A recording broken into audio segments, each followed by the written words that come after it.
ولی وہ نہیں جس کا ہاتھ دنیا سے خالی ہو، بلکہ ولی وہ ہے جس کا دل دنیا سے خالی ہو۔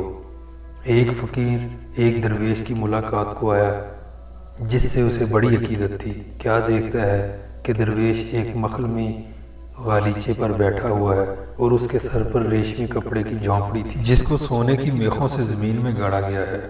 فقیر نے جب یہ سب دیکھا تو فریاد کرنے لگا، پیر و مرشد، یہ سب کیا ہے؟ میں تو آپ کے زہد و خدا پر توکل کی وجہ سے آپ کا مرید بنا تھا، اب یہ شان و شوکت دیکھ کر میں دنگ رہ گیا ہوں۔ درویش نے ہنس کر کہا، میں تیار ہوں کہ یہ سب کچھ ترک کر کے تمہارے ہمراہ چلوں۔ یہ کہہ کر درویش اٹھا اور فقیر کے ساتھ چل پڑا۔ اس نے اتنی زحمت بھی نہیں کی کہ اپنے چپل بھی پہن لے۔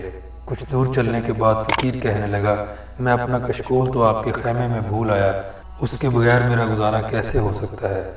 آپ رکیں، میں ابھی جا کر کشکول اٹھا لاتا ہوں۔